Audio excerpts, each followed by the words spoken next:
السلام عليكم ورحمة الله وبركاته. معاكم مروة أو مامة عدي. لو أول مرة تشوفوني بليز اعملوا لايك للفيديو ده وسبسكرايب للقناة وفعلوا الجرس عشان يوصلكم كل الحاجات الجديدة اللي أنا بقدمها. النهاردة هتكلم على التريس هور أويل وهقول لكم كل المميزات والعيوب اللي أنا واجهتها فيه وكان ملي واشتريته منين والتفاصيل كلها وقصتي معاه كلها يعني. وتابعوا معايا الفيديو لو حابين تعرفوا تفاصيل أكتر، ويلا بينا نبدأ الفيديو. في البداية أنا أما استخدمت التريس هير أويل كان استخدامي ليه بصراحة من سنين كتير يعني فاتت، يمكن من 10 سنين. كان ضغط المذاكرة والثانوية العامة وشعري بيقع وكده حاجات زي كده، ورحت طبعا كشفت يعني فهو الدكتور قال لي ده ضغوطات وكده، فكتب لي مجموعة حاجات ومن ضمنهم كان تريس. وانا بصراحة استخدمته بس ما كنتش منتظمة فيه قوي، وبعدين خلص يعني كنت جايبة العبوة صغيرة وخلص وخلاص يعني، واستخدمت الدواء شعري بس اتحسن شوية وخلاص. بعد كده بعديها بفترة من حوالي 5 سنين مثلا بدأت ان انا ارجع تاني اهتم بشعري واشوف إيه الحاجات اللي انا استخدمتها قبل كده وكانت حلوة معايا، وبدأت اشوف ريفيوهات كتير عن حاجات. ده طبعا بعد ان انا لفيت عند كذا دكتور ورحت لكذا دكتور، وفي الاخر لقيت بصراحة ان العلاج حسيت ان هو مش عند الدكاترة، واستخدمت برودكت كويسة. فانا بصراحة يعني يغنيني عن ان انا اروح اكشف يعني.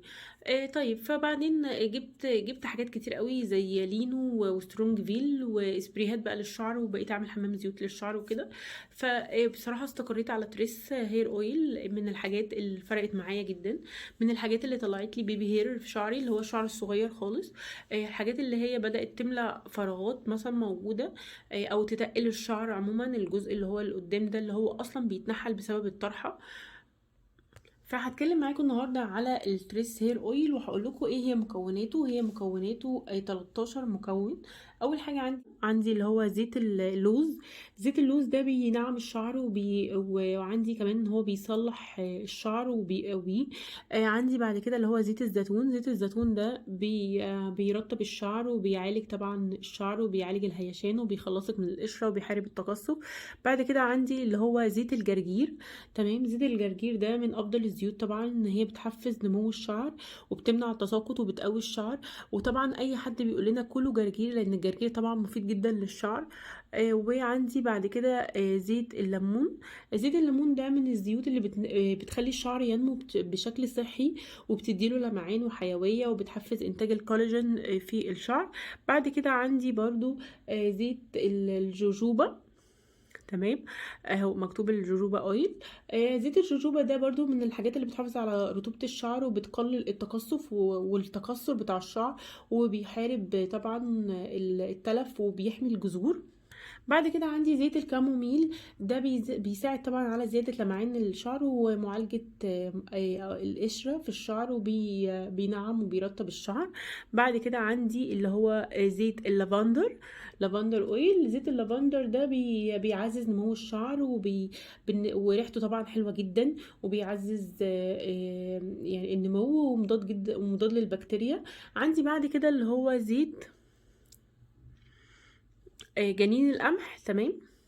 زيت جنين القمح هو زيت بيحمي الشعر من التلف وبيحمي الشعر من الجفاف وبيزود يعني بيزود المرونة بتاعت الشعر، وهو طبعا حلو جدا للتساقط وبيعزز نمو الشعر. بعد كده عندي زيت اللي هو جوز الطيب. اول مرة يعني بصراحة زيت جوز الطيب ده نستخدمه في حاجة. هو رائع جدا وريحته حلوة، بيعزز النمو.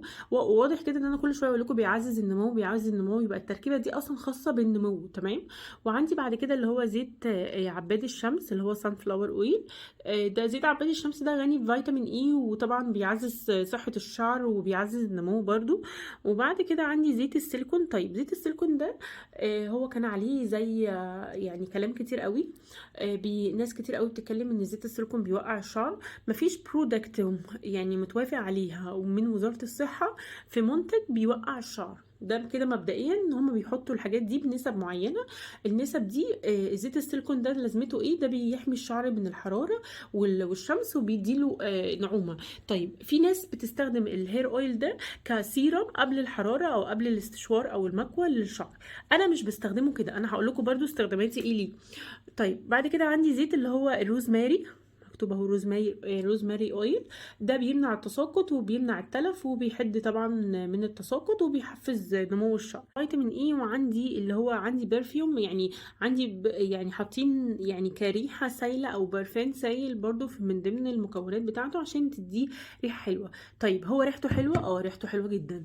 يعني انا من الحاجات بصراحه اللي بحب ريحته، ما عنديش اي مشكله في ريحته يعني مش هاديه قوي ومش قويه قوي، يعتبر ريحته كويسه ومميزه. طيب دي المكونات بتاعته. انا بستخدمه ازاي؟ طيب هقرا لكم الاول الاستخدامات الموجوده عليه. هو مكتوب تريس زيت للشعر مستحضر موضعي، يحتوي على مواد طبيعيه مقويه للشعر، تكسبه الجمال والحيوية، يساعد في حماية الشعر من التقصف وتشقق الأطراف، بيساعد في التقليل من تساقط الشعر، بيقوي ويغذي الشعر الجاف والمجهد، يمنح الشعر الحيوية والنعومة واللمعان. طريقة الاستخدام: ضعي كمية مناسبة من تريس على شعرك وجذوره مع التدليك لعدة دقائق مرة أو مرتين يوميا. وللأحسن نتائج ان انت تستخدميه كحمام زيت من تريس مرة او مرتين اسبوعين عن طريق وضع تريس على الشعر ثم لفه بمنشفة مشبعة بالبخار الساخن لمدة ساعة. يعني ان انت تستخدميه وتحطي له البرو كاب، او ان انت تحطي زي فوطة، تحطي طبعا زي يعني حاجة مثلا حتى لو كيسة على شعرك وتلفي فوطة تكون فوطة سخنة. طيب لازمة الحاجة السخنة دي ايه؟ ان هي بتفتح المسام، بتخلي الجذور بتاعة الشعر ان هي تستوعب الزيت ده في الشعر. انا انصح بتريس، انصح بيه بعد تجربه بصراحه يعني طويله جدا مع الكوزماتكس والحاجات اللي هي الخاصه بالشعر. انا استخدمت حاجات فعلا كتير جدا. انصح بيه والدليل ان انا جبته تاني. انا جبته يعني يعتبر بعد الجواز، طبعا بسبب الرضاعه والتساقط والحاجات دي كلها اللي بيحصل منها. فانا رجعت ان انا جبته تاني. هو منتج مصري، يعني لو بنتكلم على موضوع المقاطعة من شركة ماركو. تمام. هو مكتوب عليه اهو صنع في مصر، هو منتج مصري. العبوة دي انا جبتها منين؟ جبتها من امازون، من الاماكن الكويسة جدا جدا جدا اللي انا بتعامل معاها.